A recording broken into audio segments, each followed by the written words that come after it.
ఈరోజు మనం ఇప్పుడు 59వ డివిజన్లో మనం ఇప్పుడు గతంలో 54వ డివిజన్ కూడా ఇక్కడ మా అమ్మగారు కార్పొరేటర్గా పనిచేశారు. అదేవిధంగా మళ్ళీ ఇప్పుడు 59వ డివిజన్ కూడా మళ్ళీ మంచి మెజారిటీతో మా వదిన గారు కూడా ఇక్కడ కార్పొరేటర్గా కొనసాగుతున్నారు.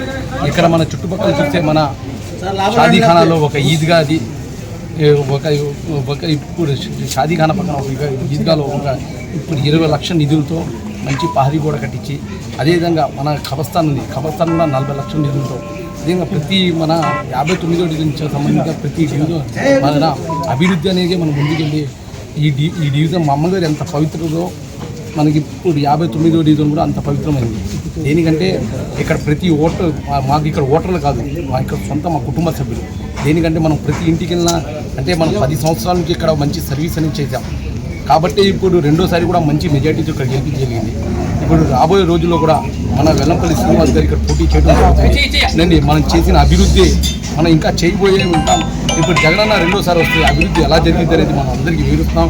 అన్న మీరు తిరగడం అవసరం లేదన్నా, అంటే మీ ఆల్రెడీ ఇప్పుడు జగనన్న మీద అమ్మ మీద మీ మీద మా ప్రేమ ఉందన్న, మేము కంపల్సరీ వెల్లంపల్లి శ్రీనివాస్కి ఇక్కడ అంటే ఇప్పుడు ఎమ్మెల్యేగా చూస్తాం. అదేవిధంగా మా డివిజన్లో 59వ డివిజన్లో 14 బూతులు ఉన్నాయి. బోండా మాకు ఒక సవాల్, 14 బూతులు ఒక్క బూత్లో మెజార్టీ తెప్పించుకున్నాం చాలు. ఒక్క బూత్లో కూడా మెజార్టీ రాకుండా మంచి మెజార్టీతో ఈ డివిజన్లో జగనన్నకు సీనన్నకు గిఫ్ట్ ఇచ్చే బాధ్యత మేము తీసుకుంటున్నాం. అంటే ఇప్పుడు దేనికంటే మేము ప్రతి ఇంటికి ప్రతి మంచి పని చేస్తున్నాం. ఎందుకంటే ఈ డివిజన్లో 5 సచివాలయాలు ఉంటే 108 కోట్ల రూపాయలు అభివృద్ధి కానీ సంక్షేమ పథకాలు 108 కోట్లతో ఏంటంటే ప్రతి ఇంటింటికి మనం ఏంటంటే మన ఇప్పుడు జగనన్న పథకాలను అందించున్నాం. అదేవిధంగా అభివృద్ధి పనులు కల్వర్ట్లు కానీ సీసీ రోడ్లు కానీ మంచి అంటే మన హాస్పిటల్ ఒకటి నిర్మాణం ప్రతిదీ అది ఒక 8 కోట్లు పెట్టి కేవలం ఈ 2.5 సంవత్సరాల్లోనే అంటే ప్రతి గడపకి మనం మంచి చేస్తున్నాం కాబట్టి మనం ఈ రోజుల్లో ఓటు అడుగుతున్నాం. కాబట్టి ఒక్కటే 14 బూతుల్లో నీకు దమ్ము ధైర్యం ఉంటే 14 బూతుల్లో మెజార్టీ తెచ్చుకో చాలు, అదే అని నేను తెలియజేస్తాను. కాబట్టి ఇక్కడ ఇప్పుడు 59వ డివిజన్లో ఓటర్లు అందరూ తెలుసు మన ఇప్పుడు ఓటు ఎవరికి వేయాలి, ఆ ఓటు ఇప్పుడు ఎవరికి వేస్తే మంచిదనేది. కాబట్టి ఇక్కడ ఫ్యాన్ బూత్లు అందరూ దీవిస్తారు, జగనన్ని దీవిస్తారు, వెల్లంపల్లి శ్రీనివాస్ గారు దీవిస్తారు. ఈ డివిజన్లో మంచి మెజార్టీగా తీసుకొచ్చి వెల్లంపల్లి గారికి మనం గిఫ్ట్కి ఇస్తాం. ఈరోజు ఎన్నికల ప్రచారంలో భాగంగా విజయవాడ సెంట్రల్ నియోజకవర్గంలోని 59వ డివిజన్లో మా ఎమ్మెల్సీ గారు రుహుల నాయకత్వంలో ఈ యొక్క పర్యటన నిర్వహించడం జరిగింది. మా వదినమ్మ, మా కార్పొరేటర్ గారు, మా అన్నయ్య గారికి, అదేవిధంగా ఇక్కడ పార్టీ నాయకులకి అందరికీ కూడా పేరు పేరు నమస్కారం తెలియపరచుకుంటూ చాలా చక్కగా ఉదయం 7 గంటల నుంచి ఇప్పటి వరకు కూడా ఏ ఒక్క ఇల్లు గ్యాప్ ఇవ్వకుండా ప్రతి ఇంటిని కూడా కలవడం జరిగింది. ఇక్కడ గతంలో ఇదే డివిజన్కి మా అమ్మ కరీమునిస గారు కార్పొరేటర్గా పనిచేశారు, ఎమ్మెల్సీగా చేశారు. ఇప్పుడు మా ఊళ్ళో ఎమ్మెల్సీగా, వాళ్ళ వదిన గారు కార్పొరేటర్గా పనిచేస్తారు. ఈ డివిజన్ మీద ఎంతో ప్రేమతో ఎన్నో చక్కటి కార్యక్రమాలు ఒక ఎమ్మెల్సీగా ఆయన నిధులు తీసుకొస్తున్నాడు, కార్పొరేటర్గా మా వదిన గారు ఫండ్స్ తీసుకొస్తున్నారు. ఇది పెద్ద డివిజన్ అయినప్పటికీ దాదాపు కోట్ల రూపాయలతో అభివృద్ధి చేశాం. ఇంకా ఈ డివిజన్ని రేపు ఎన్నికల తర్వాత నాకు మా వదిన గారు కొన్ని మా దృష్టి తీసుకొచ్చే కొంచెం డ్రైనేజ్ వ్యవస్థని ఆధునీకరించాలని తప్పకుండా నిధులు దానికి మంజూరు చేసి మొట్టమొదటి ప్రయారిటీలో డ్రైనేజీలన్నీ కూడా ఆధునీకరణ చేస్తాం. రోడ్లన్నీ కూడా విజయవాడ బందర్ రోడ్లు ఏ ఉన్నాయో ఆ విధంగా ఉండేట్టుగా చక్కగా రోడ్లు మన ఎంటు టైల్స్ కానీ ఇవన్నీ కూడా చక్కగా వేశారు. ఇంకా ఎక్కడైతే అవసరం ఉందో వాటన్నిటి కూడా పూర్తిగా అభివృద్ధి చేస్తారు. అదేవిధంగా ఇక్కడ ప్రధానంగా చెప్పాలంటే బర్రెల్ గ్రౌండ్స్, హిందూ బర్రెల్ గ్రౌండ్స్ ఉంది, క్రిస్టియన్ బర్రెల్ గ్రౌండ్స్ ఉంది, మైనార్టీ బర్రెల్ గ్రౌండ్స్ ఉంది. 3 కూడా అభివృద్ధి చేస్తాం. చక్కగా అభివృద్ధి చేసి ఏదైతే పెద్దవారి యొక్క ఆశయాల మేరకు వాటన్నిటి కూడా అభివృద్ధి చేస్తామని తెలియపరచుకుంటున్నాం. చక్కగా ఇళ్ల పట్టాలు అదేవిధంగా కొన్ని దాదాపు 126 ఇళ్లకి కొంత పట్టాలు ఇష్యూ ఉంది. ఆల్రెడీ దాన్ని ప్రాసెస్ చేసాం. ఎన్నికల వల్ల కొంత పెండింగ్ పడింది. ఎన్నికలు అయిపోయిన వెంటనే మనకి ఆ పట్టాల సమస్య కూడా పరిష్కరించి వాళ్ళకి రిజిస్ట్రేషన్ సౌకర్యం కల్పిస్తామని కూడా తెలియపరచుకుంటే ఇంకేమన్నా ఇతర సమస్యలు మా దృష్టికి వచ్చిన ప్రతి ఒక్కటి కూడా నెరవేరుస్తామని చెప్పి, ఎందుకంటే మాకు ఇక్కడ ఎమ్మెల్సీ గారు ఉన్నారు, కార్పొరేటర్గా ఉన్నారు, తప్పకుండా ఈ నియోజకవర్గానికి ఈ డివిజన్కి మంచి చేస్తామని కూడా తెలియపరచుకుంటూ ఇక్కడ ఒక చక్కగా ఉంది. ఇక్కడికి ఎట్టి పరిస్థితుల్లో ఒక్క ఓటు కూడా మేము టీడీపీకి ఏమని చెప్పని ఎంతోమంది ఇక్కడ ఏదైతే గొండవమ్మ ఉన్నాడో అతను ఇక్కడ రావద్దని కూడా చెప్పే పరిస్థితులు మనం చూసాం.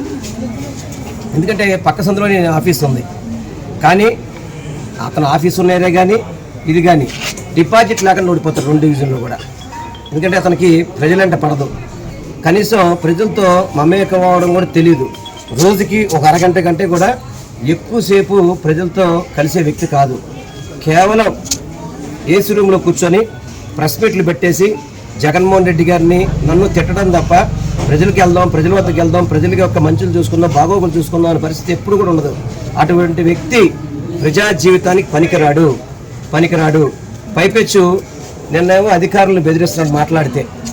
ఎందుకంటే ఏదన్నా కానీ ఎన్నికల కమిషను ఏదో ఒక నిర్ణయం తీసుకుంది. ఏదో ఒక్క అధికారి వల్ల, ఇద్దరు అధికారి వల్ల మేమేదో భయపడిపోతాం అని చెప్పి ఆలోచన పెట్టుకోకుమా. మాకు అధికారులతో సంబంధం ఏం లేదు. మాకు మా నాయకుడు జగన్మోహన్ రెడ్డి గారు ఆ రోజు సోనియా గాంధీ ఏదైతే భారతదేశంలో చాలా ఐరన్ లేడీ అని చెప్పుకున్న సోనియా గాంధీని ఎదిరించిన వ్యక్తి. ఇటువంటి వాటికి భయపడే సమస్య లేదు. మాకు ప్రజల దీవెనలు ఉన్నాయి. నీలాగా పైరువేలు వ్యవస్థలు మేనేజ్ చేయడాలు, బ్రోకరేజ్ పనులు మేము చేయం. మాదల్లా ప్రజలకి మంచి చేస్తే ఓటేయమంటున్నాం, ప్రజలకి మంచి చేస్తామని చెప్తున్నాం. ఆ ధైర్యం ఉంది కాబట్టే మేము ఈరోజు సుమారు 100 రోజుల నుంచి ప్రతిరోజు కూడా రోజుకో 2 డివిజన్లు వెళ్తున్నాం. నువ్వు దుర్మార్గంగా ఏదో ఎన్నికల ప్రచారం ఆపడానికి రోజుకి 7-8 పర్మిషన్లు తీసుకుంటాడు. ఒక్క డివిజన్ పర్యటన చేయడు. కానీ ఇంకొకటి అక్కడ పర్యటించకూడదని చెప్పని దిక్కుమాల రాజకీయాలు. ఎందుకంటే మేము ప్రతిరోజు కూడా మేము పర్మిషన్ పెట్టామంటే పర్యటిస్తాం. ఇతను వేరే వాళ్ళు అక్కడ తిరగకూడదు, నేను ఎలాగో తిరగను, తాగుబోతున్నాయని నేను ఆ పొద్దున కూడా నిద్రలాగలేను అని చెప్పని వచ్చి తాగుపోతాడు. కనీసం ఇప్పుడు కూడా నిద్ర లేసుండు నాకు తెలిసి. ఇప్పుడు 10 కానీ నిద్ర లేసుండు. రాత్రి తాగేసింది నిద్ర లేసుండే పరిస్థితి ఉండదు. ఈరోజు డివిజన్ పర్యటన పెట్టుకున్నాడు, అది క్యాన్సిల్. కానీ ఇంకోటి అక్కడికి వెళ్ళకూడదు. ఇటువంటి నీచపు రాజకీయాలు తప్ప పర్యటనలో పోటీ పడదాం, ప్రజాసేవకు పోటీ పడదాం, ప్రజలకి మంచి చేయడానికి పోటీ పడదాం అని చెప్పి ఆలోచన ఉండదు. ఎంత తాగుదామని పోటీ పడతాడు, ఎన్ని భూ కబ్జాలు చేసామని పోటీ పడతాడు, ఎంత రౌడీజం చేసామని పోటీ పడతాడు. రౌడీజం చేయడానికి, గోండాయిజం చేయడానికి, కాల్మనీ చేయడానికి, సెక్స్ ర్యాకెట్లు చేయడానికి పోటీ పడతాడు తప్ప మేమందరం కూడా ప్రజలకు మంచి చేయాలని పోటీ పడే వ్యక్తులు కాబట్టి ప్రజలు మాతో పాటు ఉన్నారని తెలియపరచుకుంటూ నీ దిక్కుమాల డైలాగులు, నీ నీచిప డైలాగులు కట్టిపెట్టు. నీకు మాత్రం మూడింది బొండోమా, నీకు మూడింది. తప్పకుండా నిన్ను ఓడిచి తిడతాను. నువ్వు అనే వ్యక్తివి ప్రజల జీవితానికి పనికిరాని ఓడివి. నీకు తగ్గట్టు నీ కుటుంబ సభ్యులు కూడా అదే విధంగా వ్యవహరిస్తున్నారు. కులాలని కించపరిచే విధంగా, కొన్ని కులాలని ఏదైతే వెనకబడిన కులాలు ఉన్నాయో వాటిని కించపరిచే విధంగా బోండమ్మ గారి సతీమణిగా మాట్లాడుతున్నారు. మీరు అటువంటి కుల వ్యతిరేక విధంగా మాట్లాడటం అనేది మర్యాద కాదు. మీరు కులాలని పేర్లు చెప్పి టార్గెట్ చేస్తున్నారు. వెనకబడిన కులాల్ని మీరు టార్గెట్ చేస్తున్నారు. మీరు కావాలంటే అగ్ర కులాల్లో మీరు ఉండొచ్చు, మీది పెద్ద క్యాస్ట్ అయి ఉండొచ్చు. కానీ కొన్ని కులాలు ఉన్నాయి పాపం. ఆ కులాల్ని మీరు అవమానించే విధంగా మాట్లాడితే మాత్రం మీ మీద కఠినంగా ఈసీకి కూడా కంప్లైంట్ చేస్తాం. పుసుకుని ఒక మాటలు మాట్లాడేశారు. ఏదో బోండోమా అంటే కూడా బోండోమా కంటే కూడా నీచంగా మాట్లాడుతుంది ఆమె. అమ్మ తల్లి, నువ్వు ఇంట్లో ఆమె కొంచెం మర్యాదగా మాట్లాడు తల్లి. నీకెందుకమ్మా నీకు ఇవన్నీ కూడా? నువ్వేం చేస్తావు చెప్పుకో, మేమేం ఫెయిల్యూర్ అయ్యామో చెప్పు, కావాలంటే మాకు అభ్యంతరం లేదు. అంతే తప్ప కులాలని కించపరిచే విధంగా మాట్లాడితే మాత్రం నీ మీద కూడా చర్యలు తీసుకొస్తామా. తప్పకుండా నీ మీద కూడా మేము కంప్లైంట్ ఇవ్వాల్సి వస్తుందమ్మా. దయచేసి గమనించమని మాత్రం మీ ద్వారా నేను కోరుకుంటాను. 2014 నుంచి 19 వరకు కూటమి ప్రభుత్వమే కదా. ఏం పీకాడు? భయపడతాడు జగన్మోహన్ రెడ్డి గారు భయపడతారా? చంద్రబాబు కుప్పంలో గెలవడం కూడా కలే, గుర్తుపెట్టుకోండి.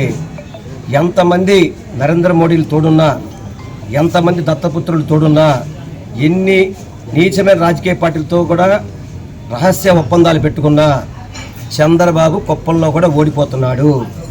కుప్పంలో కూడా గెలవలేని పరిస్థితి. పిఠాపురంలోనే పవన్ కళ్యాణ్ వెళ్ళి నన్ను గెలిపించండమ్మా అని చెప్పి బతిమాలుతున్న వ్యక్తి ఒక రాష్ట్ర నాయకుడా? అమ్మా 170 నియోజకవర్గాలు గెలిపించాలని చెప్పాలి తప్ప నాకు ఒక్కసారి గెలిపించండమ్మా, నన్ను గెలిపించండమ్మా అంటున్నాడు తప్ప నా పార్టీని గెలిపించమని కానీ మా నాయకుల్ని గెలిపించమని చెప్పట్లా. నన్ను గెలిపించమన్న పరిస్థితి వచ్చేవాడు రాష్ట్ర నాయకుడు కూడా కాదు, గుర్తుపెట్టుకోండి. పిఠాపురంలోనే 10 రోజుల నుంచి బాగా వేసాడు ఒక రాష్ట్ర నాయకుడు ఉండి. అతను నియోజకవర్గంలోనే 10 రోజుల నుంచి బాగా వేసాడు. అందులో 3 రోజులు జ్వరాలు, మళ్ళీ జ్వరం వస్తే హైదరాబాద్ వెళ్ళిపోవడం. అటువంటి నాయకులు మనకు అవసరమా? జ్వరం వస్తే హైదరాబాద్కి వెళ్ళి ట్రీట్మెంట్ చేసే వ్యక్తులు మనకు అవసరమా? ఇక ట్యాబ్లెట్లు వాడుకోలేడా? ఇక్కడ వైద్యం చేయించుకోలేడా? ఆంధ్ర వైద్యం పనికిరాదు అతనికి. ఇక్కడేమో ఓట్లు కావాలి, తెలంగాణలో ఆస్తులు కొనుక్కోవాలి. అటువంటి వ్యక్తుల్ని తిరస్కరిస్తారు ఆంధ్ర రాష్ట్ర ప్రజలను మాత్రం మీ ద్వారా తెలియపరచుకుంటాను.